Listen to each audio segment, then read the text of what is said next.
ನಮಸ್ಕಾರ, ವನಶ್ರೀ ಚಾನಲ್ಗೆ ಸ್ವಾಗತ.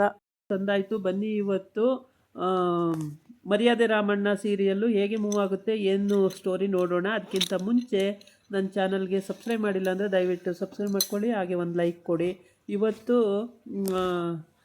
ಐಶ್ವರ್ಯ ರೂಮಲ್ಲಿ ಮಲಗಿರ್ತಾಳೆ, ರಾಮಣ್ಣ ಮತ್ತು ಅವನ ಫ್ರೆಂಡ್ಸ್ ಎಲ್ಲ ಹಾಲಲ್ಲಿ ಮಲಗಿರ್ತಾರೆ. ಆವಾಗ ಅವ್ರ ಅಮ್ಮ ಬಂದು ನೋಡ್ತಾಳೆ, ಪಾಪ ಸಂಕಟ ಆಗುತ್ತೆ, ನನ್ನ ಮಗ ಇಲ್ಲಿ ಮಲಗಿದಾನಲ್ಲಪ್ಪ ಅಂತ ಹೇಳ್ಬಿಟ್ಟು. ದೊರೆ ಥರ ಇದ್ದವನು ಈ ಥರ ಮಲ್ಕೊಂಡಿದ್ದಾನಲ್ಲ ಪಾಪ ಅಂದ್ಕೊಂಡು ಅವಳು ಹೊಟ್ಟೆ ಹುರ್ಕೋತಾಳೆ. ಆದರೆ ಏನು ಮಾಡೋಕ್ಕಾಗಲ್ಲ, ಅವಳು ಚಾಲೆಂಜ್ ಮಾಡಿಬಿಟ್ಟಿದ್ದಾಳಲ್ಲ, ಸತ್ತೋಗ್ತಾನೆ ರಾಮಣ್ಣ ಅಂತ ಪುರೋಹಿತರು ಹೇಳ್ಬಿಟ್ಟಿದ್ದಾರೆ, ಯಾರೋ ಪಂಡಿತರು ಅಂತ. ಏನು ಮಾಡೋಕ್ಕಾಗಲ್ಲ, ವಿಧಿ ಇಲ್ದಲೆ ಆಮೇಲೆ ಅಜ್ಜಿ ಮಗ ಇಬ್ಬರು ಬರ್ತಾರೆ. ಬಂದುಬಿಟ್ಟು ಜಯ ಜಯ ಜಯ ಅಂತ ಕರಿತಾ ಬರ್ತಾರೆ. ಏನು ರೀ ಅಂತ, ಏನು ಹೇಳಿ ಅಂತಾಳೆ. ಅಂದರೆ ಜಯ ಇವಾಗ ನಂಬಲ್ಲ, ಮೋಸ ಮಾಡಿ ಮಗನಿಗೆ ಮದುವೆ ಮಾಡ್ಕೊ ಬಂದವ್ರೆ ಅತ್ತೇನು ಗಂಡನು ಅಂದ್ಕೊಂಡು, ತಾಳಿ ಕಟ್ಟಿದ ಹೆಂಡ್ತಿಗೆ ಮೋಸ ಮಾಡ್ತೀರಾ ನೀವು ಅಂತ ಬೈದ್ಲು. ಆಮೇಲೆ ಮೋಸ ಏನು ಬಂತು ಅದರಲ್ಲಿ, ಮಗನ ಮದುವೆ ಆಯಿತು ಅಂತಂದರೆ, ಏನು ಮಗನ ಮದುವೆ ಆಯಿತು, ನನಗೆ ಗೊತ್ತಿಲ್ದಂಗೆ ಯಾವ ಮಗನ ಮದುವೆ ಮಾಡಿದ್ರೆ ಹಂಗೆ ಹಿಂಗೆ ಅಂತೇಳಿ ಜೋರು ಮಾಡ್ತಾಳೆ. ಜೋರು ಮಾಡಿ ವಿಧಿ ಇಲ್ಲ, ಏನು ಮಾಡೋಕ್ಕಾಗಲ್ಲ, ಎಲ್ಲದಕ್ಕೂ ಅಡ್ಜಸ್ಟ್ ಆಗಲೇಬೇಕಾಗುತ್ತಲ್ಲ. ಇವನು ಹೋಗ್ಬಿಟ್ಟು ಅವಳು ರೂಮಲ್ಲಿ ಮನ್ಗಿರ್ತಾಳೆ. ಇವಳು ಏನೋ ಬೇಜಾರಾಗ್ಬಿಡುತ್ತೆ, ಯಾರಿಗೆ, ಜೈಂಗೆ ತುಂಬ ಬೇಜಾರಾಗಿ ಅವಳು ಏನು ಮಾಡ್ತಾಳೆ, ಮಧ್ಯರಾತ್ರಿ 2 ಗಂಟೆಲಿ ಹೋಗ್ಬಿಟ್ಟು ದೀಪ ಹಚ್ಚಿ ಗಂಟೆ ಹೊಡ್ಕೊಂಡು ಊದ್ಗಡ್ಡಿ ಬೆಳಗ್ತಾ ಇರ್ತಾಳೆ. ಆವಾಗ ಇವರು ಗಂಡ ಹೆಂಡ್ತಿ ಇಬ್ಬರೂ ಅಮ್ಮ ಮಗ ಇಬ್ಬರೂ ಎದ್ದು ಬರ್ತಾರೆ. ಎದ್ದು ಬಂದ್ಬಿಟ್ಟು, ಜಯ ಏನು ಇಷ್ಟೊತ್ತಲ್ಲಿ ಪೂಜೆ ಅಂತ ಕೇಳಿದ್ರೆ ಉಳಿಯೋಂಗಿಲ್ಲ, ಅಷ್ಟು ಸ್ಟ್ರಾಂಗಾಗಿ ಬೈತಾಳೆ. ನಿಮ್ಮಿಂದನೇ ನನ್ನ ಮಗನ ಜೀವನ ಹಿಂಗಾಗೋಯ್ತು, ನನ್ನ ಮಗನ ಜೀವನ ಇಲ್ಲಿಗೆ ತಂದಿದ್ದು ನೀವೇನೇ ಅಂತೆಲ್ಲ ಬೈತಾಳಲ್ಲ. ಅದಕ್ಕೋಸ್ಕರ ಅವನೇನು ಮಾಡ್ತಾನೆ, ಮಾತಾಡೋಕ್ಕೂ ಹೆದರ್ತಾನೆ, ಕೇಳೋಕ್ಕೂ ಹೆದರ್ತಾನೆ. ಆಮೇಲೆ ಅಜ್ಜಿ ಮಗನಿಗೆ ಚುಚ್ಚುತ್ತೆ, ಕೇಳೋ ನಿನ್ನ ಹೆಂಡ್ತಿ ಇಷ್ಟೊತ್ತಲ್ಲಿ ಪೂಜೆ ಮಾಡ್ತಾವಳಲ್ಲೋ, ದಯ್ಯ ಮಲ್ಗೋ ಟೈಮಲ್ಲಿ ಪೂಜೆ ಮಾಡ್ತಾವಳಲ್ಲ, ಕೇಳೋ ಅಂತ. ನಡೆಯಿದ್ಯಾ ನೀನು, ಕೇಳು ಅಂತೀಯವ, ಕೇಳಿದ್ರೆ ಅವಳು ಜಗಳಕ್ಕೆ ಬರ್ತಾಳೆ, ಸುಮ್ಮನಿರವ ನೀನು, ಅವಳು ಏನಾರ ಮಾಡ್ಕೊಳ್ಳಿ ಅಂತ. ಆಮೇಲೆ ಆ ಕಡೆ ನಾದಿನಿ ಮಗಳು ಬಂದು ನಿಂತಿರ್ತಾಳೆ, ಈ ಕಡೆ ಅಜ್ಜಿ ಮಗನೂ ಬಂದು ನಿಂತಿರ್ತಾರೆ, ಗಂಡನು ನಿಂತಿರ್ತಾರೆ, ಪೂಜೆ ಮಾಡ್ತಾ ಇರ್ತಾಳೆ. ಆಮೇಲೆ ಇಲ್ಲಿ ಅಜ್ಜಿ ಹೇಳುತ್ತೆ, ಯಾಕೆ ರಾಮಣ್ಣನ ಅಲ್ಲಿ ಮಲ್ಕ ಅಂದಿದೆಯಾ, ಐಶ್ವರ್ಯನ ಇಲ್ಲಿ ಮಲ್ಕ ಅಂತೀಯ, ಯಾಕೆ ಒಂದು ಕಡೆ ಅವರಿಬ್ಬರು ಗಂಡ ಹೆಂಡ್ತಿ ಮದುವೆ ಆಗಿದೆ, ಒಂದು ಕಡೆ ಮಲ್ಕಳಿ ಅಂತ ಹೇಳ್ಬಾರ್ದ ನೀನು ಅಂತ. ಸುಮ್ಮನೆ ಕುತ್ಕೊಳ್ಳಿ, ನಿಮಗೇನು ಗೊತ್ತು, ನೀವು ಇಷ್ಟೆಲ್ಲ ಹಾಳು ಮಾಡಿರೋದಲ್ದಲ್ಲ ಇನ್ನೂ ಹಾಳು ಮಾಡಬೇಕು ಅಂತಿದ್ದೀರಾ ಅಂತ. ಅಂದರೆ ಪುರೋಹಿತ ಯಾರಿಗೂ ಹೇಳ್ಬೇಡ ಅಂತ ಹೇಳ್ಬಿಟ್ಟಿದ್ದಾನಲ್ಲ ಪಂಡಿತ, ಹಾಗಾಗಿ ಇವಳು ಯಾರಿಗೂ ಬಾಯ್ಬಿಟ್ಟು ಹೇಳ್ತಾ ಇಲ್ಲ, ಬರೀ ಮನಸಲ್ಲೇ ಇಟ್ಕೊಬಿಟ್ಟಿದ್ದಾಳೆ. ಅಜ್ಜಿ ಎಲ್ಲ ರೀತಿ ಬಾಯಿ ಬಿಡ್ಸೋಕ್ಕೆ ನೋಡುತ್ತೆ, ಗಂಡನೂ ಕೇಳೋಕ್ಕೆ ಹೋಗ್ತಾನೆ, ಗಂಡ ಕೇಳೋಕ್ಕೆ ಹೋದರೆ ಇವಳು ಉರಿದು ಬೀಳೋದೆ, ಏನು ಮುಲಾಜಿಲ್ದಲೇ ತಿರುಗಿ ಬಿದ್ದುಬಿಡ್ತಾಳೆ. ಅಜ್ಜಿ ಕೇಳಿದಾಗ, ನಿಮಗೇನು ಗೊತ್ತು, ಸುಮ್ಮನೆ ಕುತ್ಕೊಳ್ಳಿ, ಇಷ್ಟೆಲ್ಲ ಹಾಳು ಮಾಡಿದಲ್ದಲ್ಲ ಇನ್ನೂ ಹಾಳು ಮಾಡಬೇಕಾ, ಸುಮ್ಮನೆ ಕುತ್ಕೊಳ್ಳಿ, ಮಾತಾಡಬೇಡಿ ನೀವು ಅಂತ ಅವಳಿಗೂ ಬೈತಾಳೆ. ಹಿಂಗಾಗ್ಬಿಟ್ಟು ಏನು ಕೇಳೋಕ್ಕಾಗಲ್ಲ, ಅವಳ ರೂಟೇ ಅವಳಿಗೆ ಆಗ್ಬಿಟ್ಟಿದೆ, ಸೊಸೆ ರೂಟೇ ಸೊಸೆಗಾಗ್ಬಿಟ್ಟಿದೆ, ಮಗನ ರೂಟೇ ಮಗನಿಗಾಗ್ಬಿಟ್ಟಿದೆ. ಅವ್ರ ಮನೇಲಿ ಎಲ್ಲ ಒಂದೊಂದು ರೂಟ್ ಇಟ್ಕೊಬಿಟ್ಟಿದ್ದಾರೆ ಇವಾಗ.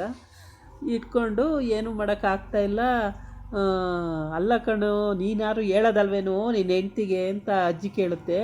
ಅದಕ್ಕೆ ಸುಮ್ಮ ಕೂತ್ಕೋ, ನಿನ್ನಿಂದ ಇದೆಲ್ಲ ಆಗಿದ್ದು, ನಿನ್ನ ಮಾತು ಕೇಳಿನೇ ಹಿಂಗೆ ಹಾಕ್ಕೋತಿರೋದು. ಅವಳು ಕೇಳೋಕ್ಕೆ ಹೋದರೆ ಜಯ ನನ್ನ ಮೇಲೆ ಹುರಿದು ಬೀಳ್ತಾಳೆ, ನನ್ನ ಸುಮ್ಮನೆ ಬಿಟ್ಟಾಳ ಅವಳು ಅಂತ ಬೈತಾನೆ. ಅಯ್ಯೋ ನೀನೊಬ್ಬ ಕಣೋ ಅಂತ ಅಜ್ಜಿ ಆ ಕಡೆ ಹೋಗುತ್ತೆ. ಇವರು 4 ಜನ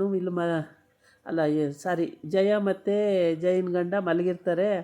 ಆದರೆ ಇವ್ರದ್ದೊಂದು ತೀರ ಅವನೊಂದು ತೀರ ಅನ್ನಂಗೆ ಹಿಂಗೆ ಮಲ್ಕೊಂಡಿರ್ತಾರೆ. ಆಮೇಲೆ ಏನು ಮಾತುಕತೆ ಏನಿಲ್ಲ, ಏಕೆಂದರೆ ಮಗ ಎಲ್ಲಿಗೆ ನನಗೆ ಸಿಗ್ದಂಗೆ ಸತ್ತೋಗ್ಬಿಡ್ತಾನೋ ಅಂತ ಇವಳು ಭಯ. ಇವಳು ಮದುವೆ ಮಾಡ್ಕೊಬಂದರೆ ಯಾಕೆ ಹಿಂಗೆ ಆಡ್ತಾಳೆ ಅಂತ ಅವನಿಗೆ. ಸೊಸೆನೂ ಮಗನೂ ಒಂದು ಕಡೆ ಬಿಡ್ತಾ ಇಲ್ಲ, ಏನಕ್ಕೆ ಹಿಂಗೆ ಬೇರೆ ಬೇರೆ ಅಂತಾಳೆ ಅಂತ. ಅಲ್ಲಿಗೆ ಪಂಡಿತ ಮತ್ತೆ ಬಂದ. ಪಂಡಿತ ಬಂದು, ನೀನು ಹೇಳ್ಬೇಡ ಅಂದಿದ್ದೆ ಕನಸಲ್ಲಿ, ನೀನು ಹಂಗೆ ಮಾಡಿದೆ, ನೀನು ಹಿಂಗೆ ಮಾಡಿದೆ ಅಂತ ಹೇಳ್ಕೊಂಡು ಬರ್ತಾನೆ. ಅದಕ್ಕೆ ಅವಳಿಗೆ ಅದು ಕನಸು ಬೀಳ್ತಾನೆ ಇರುತ್ತೆ, ಹೇಳ್ಬೇಡ ಅಂದಿದ್ದೀನಿ, ಹೇಳ್ಬಿಟ್ಟು ಸಿಕ್ಕಾಕೊಂಡ್ಬಿಡ್ತೀಯ, ನಿನ್ನ ಮಗ ಉಳಿಯಲ್ಲ ಅಂತ ಇದೇ ಮನಸ್ಸಲ್ಲಿ ಅವಳಿಗೆ ಚುಚ್ಚುತ್ತಾ ಇರುತ್ತೆ ಯಾವಾಗಲೂ. ಏನೂ ಮಾಡೋಕ್ಕಾಗ್ತಾ ಇರಲ್ಲ, ವಿಧಿ ಇಲ್ಲ, ಸುಮ್ಮನಿರ್ತಾಳೆ. ಆಮೇಲೆ ಈ ಕಡೆ ರಾಮಣ್ಣ ಮಲ್ಕೊಂಡಿರ್ತಾನೆ. ಹಾವು ಅಂದರೆ ಅವನೇ, ಆ ಪಂಡಿತನೇ ಹಾವು ಬಿಟ್ಬಿಟ್ಟಿರ್ತಾನೆ. ಹಾವು ಬಿಟ್ಬಿಟ್ಟಿರ್ತಾನೆ. ಹಾವು ಅವ್ರು ಮಲಗಿರೋ ತವನೇ ಬಂದುಬಿಡುತ್ತೆ. ಹಾವು ಹಾವು ಹಾವು ಅಂತ ಎಲ್ಲ ಎದ್ದು ಬಿಡ್ತಾರೆ, ಜೋರಾಗಿ ಎದ್ದು ಬಿಡ್ತಾರೆ, ಎಲ್ಲ ಕಿರ್ಚಾಡ್ಕೊಂಡು. ಅದು ಆ ಕಡೆ ಬಂದು ಈ ಕಡೆ ಹೊಟ್ಟೋಗ್ಬಿಡುತ್ತೆ ಹಾವು. ಆವಾಗ ರಾಮಣ್ಣನ ಫ್ರೆಂಡ್ಸ್ ಎಲ್ಲ ಕಿರ್ಚಾಡ್ಕೊಂಡು ಎದ್ದು ಬಿಡ್ತಾರೆ. ಎದ್ದಾಗ ಏನು ಮಾಡೋಕ್ಕಾಗಲ್ಲ. ಈ ಜಯ ಅದನ್ನು ನೋಡಿಬಿಡ್ತಾಳಲ್ಲ, 2:30 ಗಂಟೆಯಲ್ಲಿ ರಾತ್ರಿಯಲ್ಲಿ ಹೋಗ್ಬಿಟ್ಟು ದೀಪ ಹಚ್ಕೊಂಡು, ದೇವರೇ ನನ್ನ ಕಾಪಾಡಪ್ಪ, ನನ್ನ ಮಗನ ಕಾಪಾಡಪ್ಪ ದೇವರೇ ಅಂತೇಳಿ ಗಂಟೆ ಹೊಡ್ಕೊಂಡು ಪೂಜೆ ಮಾಡ್ತಾ ಇರ್ತಾಳ. ಈ ಪೂಜೆ ನೋಡಿ ಅಜ್ಜಿ, ಅಲ್ಲ ಕಣೋ, ದೆವ್ವ ಕುಣಿಯೋ ಟೈಮಲ್ಲಿ ಪೂಜೆ ಮಾಡ್ತಾಳಲ್ಲ, ನಿನ್ನ ಹೆಂಡ್ತಿಗೆ ಏನೂ ಆಗೈತೆ ಅಂತ ಸುಮ್ಮನೆ ಕೂತ್ಕೊ, ಅವಳೇನಾರ ಕೇಳಿ ಬೈತಾಳೆ ಕೇಳೋಕ್ಕೆ ಹೋದ್ರೆ ಅಂತ. ಇವನು ಕೇಳೋಕ್ಕೆ ಹೋಗಲ್ಲ, ಸುಮ್ಮನೆ ನೋಡ್ತಾ ಇರ್ತಾರೆ ಅಷ್ಟೇ. ಆಮೇಲೆ ನೋಡಿ ನೋಡಿ ಸಾಕಾಗಿ ಅಜ್ಜಿ ಹತ್ಲೆಗೆ ಹೋಗುತ್ತೆ, ಇವನು ಈ ಕಡೆ ಹೋಗ್ತಾನೆ, ಅವಳು ಪೂಜೆ ಮಾಡ್ತಾಳೆ. ಆಮೇಲೆ ಈ ಐಶ್ವರ್ಯ ಗಂಟೆ ಬೆಳಗೋದು ನೋಡ್ಬಿಟ್ಟು ಅವಳಿಗೆ ನಿದ್ರೆ ಹೋಗ್ಬಿಡ್ತವೆ. ನಿದ್ರೆ ಹೋದ ತಕ್ಷಣ ಇಷ್ಟೊತ್ತಲ್ಲಿ ಯಾರು ಗಂಟೆ ಬೆಳಗ್ಗೆ ಈ ಥರ ಶಬ್ದ ಮಾಡ್ತಿರೋರು ಅಂತೇಳಿ ಅವಳು ಎದ್ದು ಬಿಡ್ತಾಳೆ. ಎದ್ದಿದ್ದು ಅವಳಿಗೆ ಸಿಟ್ಟು ಬಂದುಬಿಡುತ್ತೆ. ಅವಳತ್ತೆ ರುದ್ರಿ ಥರ ಅವತಾರ ತಳ್ಕೊಂಡು, ಮ್ಯಾನೆಸ್ ಇಲ್ವಾ ನಿಮಗೆ? ಇಷ್ಟೊತ್ತಲ್ಲಿ ಯಾರಾದರೂ ಗಂಟೆ ಬೆಳಗ್ತಾರ ಮಧ್ಯರಾತ್ರಿಯ? ಗಂಟೆ ಹೊಡೆದು ಪೂಜೆ ಮಾಡೋಕ್ಕೆ ಹೋಗ್ತಾರ ಅಂತೇಳ್ಬಿಟ್ಟು, ನನ್ನಿಷ್ಟ, ನನ್ನ ಮನೆ, ನಾನು ಏನಾರು ಮಾಡ್ಕೊತೀನಿ ಕಣೆ ಅಂತ ಇವಳು. ಹಿಂಗಾಗ್ಬಿಟ್ಟು ಅವಳಿಗೆ ತಲೆ ಕೆಟ್ಟತ್ಲೆ ಅವಳು ಒಂದು ಕಡೆ ಆಚೆ ಕಡೆ ಹೋಗ್ಬಿಟ್ಟು ಮಾತಾಡ್ತಾ ನಿಂತಿರ್ತಾಳೆ. ಮಾತಾಡ್ಕೊಂಡು ಯಾರೋ ಫೋನ್ ಮಾಡ್ಕೊಂಡು ಸುಮ್ಮನೆ ನಿಂತಿರ್ತಾಳೆ, ಯೋಚನೆ ಮಾಡ್ತವ. ಅಷ್ಟೊತ್ತಿಗೆ ಚೆನ್ನಾಗಿ ನಿದ್ದೆ ಮಾಡ್ತಿರೋಳಿಗೆ ಎಚ್ಚರ ಆಗ್ಬಿಡುತ್ತೆ. ಗಂಟೆ ಜೋರಾಗಿ ಹೊಡೆದ ತಕ್ಷಣವೇ ಎಚ್ಚರ ಆಗ್ಬಿಡ್ತಾಳೆ. ಎಚ್ಚರ ಆಗಿದ್ದು ಕಿರ್ಚಾಡ್ಕೊಂಡು ಆಚೆ ಬರ್ತಾಳೆ. ಆವಾಗ ಅವ್ರ ಪಾಡಿಗೆ ಅವರು, ಇವ್ರ ಪಾಡಿಗೆ ಅವರು ಎಲ್ಲ ಬೇರೆ ಬೇರೆ ಕಡೆ ಹೊಟ್ಟೋಗ್ಬಿಡ್ತಾರೆ ಅವ್ರವ್ರವ್ರು. ಇವಳು ಮಾತ್ರ ರುದ್ರಿ ಅವತಾರ ತಾಳ್ಕೊಂಡು, ಅಷ್ಟು ಗೊತ್ತಾಗಲ್ವ, ನಿದ್ದೆ ಮಾಡ್ತಿದ್ದಾರೆ ಅನ್ನೋದಾರು ಗೊತ್ತಾಗಲ್ವ, ಏನು ಮನುಷ್ಯರಪ್ಪ ಇವರು ಅಂತ ಹೇಳ್ಬಿಟ್ಟು ಜೋರಾಗಿ ಬೈತಾಳೆ. ಬೈದಾಗ ಅದೇ ಅವಳು ತಿರುಗಿ ಹಂಗಂತಾಳೆ, ನನ್ನ ಮನೆ ನನ್ನಿಷ್ಟ, ನಾನು ಏನಾರು ಮಾಡ್ತೀನಿ ಅಂತ. ನಿನ್ನ ಮನೆ ನಿನ್ನಿಷ್ಟ ಆದರೆ ಇಲ್ಲಿ ನಾವು ಮನಸ್ಸಿದ್ದೀವಿ, ನಾವೆಲ್ಲಿ ಹೋಗಬೇಕು, ನಿದ್ದೆ ಮಾಡೋ ಟೈಮಲ್ಲಿ ಈ ಥರ ಹಾಳು ಮಾಡ್ತಾಯಿದ್ದೀರಲ್ಲ ಅಂತ. ಆಮೇಲೆ ಹಾಗಂತ ಹೇಳಿದಾಗ ಬೇಜಾರಾಗ್ಬಿಟ್ಟು ಅವಳು ಏನಾರ ಪೂಜೆ ಮಾಡ್ಕೊಳ್ಳಿ ಅಂತ ಇವಳು ಪಾಡಿಗೆ ಇವಳು ಆಚೆ ಕಡೆ ಹೋಗಿ ನಿಂತಿರ್ತಾಳೆ. ಅದನ್ನು ಈ ರಾಮಣ್ಣ ನೋಡ್ತಾನೆ. ನೋಡಿಬಿಟ್ಟು ಹೆಂಡ್ತಿ ಆಚೆ ನಿಂತವಳಲ್ಲ ಅಂತ ಹೇಳ್ಬಿಟ್ಟು ಸುಮ್ಮನೆ ಬೇಜಾರು ಮಾಡ್ಕೊಂಡವಳೆ ಅಂತೇಳಿ ಆ ಕಡೆಯಿಂದ ಫೋನ್ ಮಾಡ್ತಾನೆ. ಅಡುಗೆ ಬಟ್ಟನ್ ನಂಬರು ಅಂದ್ಕೊಬಿಟ್ಟಿರ್ತಾಳಲ್ಲ, ಅದಕ್ಕೆ ಫೋನ್ ಮಾಡ್ತಾಳೆ. ಆಮೇಲೆ ಹೇಳಿ ಏನು ಫೋನ್ ಮಾಡಿದ್ದು ಅಂತ.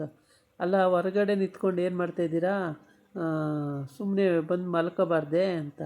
ಅಲ್ಲಿ ಏನು ನಮ್ಮ ಅತ್ತೆ ಇದ್ದಾರಲ್ಲ, ಅವರು ಗಂಟೆ ಹೊಡ್ಕೊಂಡು ಪೂಜೆ ಮಾಡ್ಕೊಂಡು ಮಧ್ಯರಾತ್ರಿ ನಿದ್ದೆ ಎಲ್ಲ ಹಾಳು ಮಾಡ್ಕೊಂಡು ಕೂತಿದ್ದಾರೆ, ಇನ್ನೇನು ಮಾಡೋದು, ಅದಕ್ಕೆ ಸುಮ್ಮನೆ ಬಂದು ನಿಂತಿದ್ದೀನಿ ಅಂತಾಳೆ. ಅಲ್ಲ, ನಿಮಗೆ ಹೆಂಗೆ ಗೊತ್ತಾಯಿತು ನಾನು ಹೊರಗಡೆ ನಿಂತಿದ್ದೀನಿ ಅಂತೇಳಿ ಕೇಳ್ತಾಳೆ. ಅದಕ್ಕೆ ಗಾಳಿ ಜೋರಾಗಿ ಬೀಸ್ತಾ ಇದೆ, ನಾಯಿ ಬೊಗಳ್ತಾ ಇದ್ದಾವಲ್ಲ, ಹಂಗಾಗಿ ಶಬ್ದ ಗೊತ್ತಾಯಿತು ಅಂತ ಹೇಳ್ತಾನೆ. ಆವಾಗ ಅಲ್ಲಿ ತಪ್ಪಿಸ್ಕೊಂಡ, ಆ ಕಡೆನೇ ಹಿಂದೆನೇ ನಿಂತು ಮಾಡ್ತಾಯಿರ್ತಾನೆ ಫೋನು. ಆದರೆ ಗೊತ್ತಾಗಲ್ಲ ಅವಳಿಗೆ. ಅಡುಗೆ ಮಾಡಿಕೊಡಿ ಅಂತ ಹೇಳಿದಾಗಲೂ ಫೋನಲ್ಲಿ ಎಲ್ಲ ಹೇಳ್ಕೊಟ್ಟು, ಅವತ್ತು ಅಡುಗೆ ಫಸ್ಟು ಡೇ ಅಡುಗೆ ಮಾಡಬೇಕು ಅಂತ ಆಗಿರುತ್ತೆ, ಅಡುಗೆ ಮಾಡೋಕ್ಕೆಲ್ಲ ಹೆಲ್ಪ್ ಮಾಡಿರ್ತಾನೆ. ಆಮೇಲೆ ಫೋನಲ್ಲಿ ಆ ಕಡೆ ಈ ಕಡೆ ನೋಡಿಕೊಂಡು, ಆಮೇಲೆ ಹೋಗಿ ಒಳಗಡೆ ಮಲ್ಕೊಬಿಡಿ, ಗಾಳಿ ತುಂಬ ಇದೆ, ಹೋಗಿ ಮಲ್ಕೊಳ್ಳಿ ಅಂತ ಹೇಳ್ತಾನೆ. ಆವಾಗ ಸರಿ ಅಂತ ಹೇಳ್ಬಿಟ್ಟು ಅವಳು, ನಿಮಗೆ ಹೆಂಗೆ ಗೊತ್ತಾಗುತ್ತೆ ನಾನು ಇಲ್ಲಿದ್ದೀನಿ, ಗಾಳಿ ಇದೆ ಅಂತ ಹೇಳ್ಬಿಟ್ಟು ಎಲ್ಲ ಹೆಂಗೆ ಗೊತ್ತಾಗುತ್ತೆ, ಮಧ್ಯರಾತ್ರಿ ನಿಂತಿದ್ದೀನಿ ಅಂತ ನಿಮಗೇನು ಗೊತ್ತು ಅಂತ ಕೇಳ್ತಾಳೆ. ಗೊತ್ತಾಗುತ್ತೆ ನನಗೆ, ನಂಗೆ ಗಾಳಿ ಬರೋದು ಮತ್ತು ನಾಯಿ ಬೊಗಳೋದು ಎಲ್ಲ ಗೊತ್ತಾಗುತ್ತೆ ಅಂತ ಹೇಳ್ತಾನೆ. ಆವಾಗ ಸರಿ ಅಂತ ಹೇಳ್ಬಿಟ್ಟು ಅವಳು ಫೋನಲ್ಲಿ ಮಾತಾಡಿ ಹೋಗಿ ಮಲ್ಕೊಳಕ್ಕೆ ಹೋಗ್ತಾಳೆ. ಆವಾಗ ಇವನು ಮಲ್ಕೊಳಕ್ಕೆ ಹೋದಾಗ ಇವನು ಸದ್ಯ ಹೆಂಗೋ ಸಮಾಧಾನವಾಗಿದ್ದಾರಲ್ಲ ಅಂದ್ಕೊಂಡು, ಇದ್ದಾಳಲ್ಲ ಐಶ್ವರ್ಯ ಅಂದ್ಕೊಂಡು ಅವನ ಪಾಡಿಗೆ ಅವನು ಹೋಗಿ ಮಲ್ಕೊಳಕ್ಕೆ ಹೋಗ್ತಾನೆ. ಆಮೇಲೆ ಇವಳು ಹೋಗಿ ಮಲ್ಕೊಳ್ತಾಳೆ. ಇದು ಇವತ್ತಿನ ಸ್ಟೋರಿ ಆಗಿರುತ್ತೆ. ನಾಳೆ ಮತ್ತು ಸ್ವಲ್ಪ ಹೊತ್ತು ಕೂತು ಮಾತಾಡಬೇಕು ಅಂತೇಳಿ ಮಾತಾಡ್ತಿರ್ತಾಳೆ. ಅಯ್ಯೋ ಅಲ್ಲೆಲ್ಲ ಯಾಕೆ ಕೂತ್ಕೊಂತೀರ, ಎದ್ದು ಹೋಗಿ ಮಲ್ಕೊಳ್ಳಿ ಅಂತ. ನಾನು ಕೂತಿರೋದು ನಿಮಗೇನು ಗೊತ್ತು ಅಂತ. ಅಯ್ಯೋ ಕೂತಿರೋದು ಗೊತ್ತಿಲ್ಲ, ಇನ್ನೇನು ಎಷ್ಟೊತ್ತು ನಿಂತ್ಕೊತೀರಾ, ಕೂತಿದ್ದೀರಾ ಅಂದ್ಕೊಂಡಿದ್ದೀನಿ ನಾನು ಅಂತಾನೆ. ಆಮೇಲೆ ಸರಿ ಅಂತೇಳ್ಬಿಟ್ಟು ಫೋನೆಲ್ಲ ಇಟ್ಟು ಅವಳಿಗೂ ಮಾತಾಡಿ ಸಾಕಾಗುತ್ತೆ. ಆಮೇಲೆ ಹೋಗಿ ಮಲ್ಕೋತಾಳೆ. ಮಲ್ಕೊಂಡ್ಮೇಲೆ ಇವತ್ತಿನ ಕತೆ ಇಷ್ಟ ಆಗಿದೆ. ನಾಳೆ ಎಪಿಸೋಡಲ್ಲಿ ಇನ್ನೂ ಇಂಟ್ರೆಸ್ಟಿಂಗ್ ಸ್ಟೋರಿ ಬರುತ್ತೆ. ಎಲ್ಲೂ ತಪ್ಪದೇ, ಒಂದು ಸ್ಕಿಪ್ ಮಾಡ್ದೇ ಪೂರ ನೋಡಿ. ಇದಾಗಿತ್ತು ಇವತ್ತಿನ ವಿಡಿಯೋ. ನಾಳೆ ಇನ್ನೊಂದು ವಿಡಿಯೋ ಜೊತೆ ಬರ್ತೀನಿ. ನಮಸ್ಕಾರ.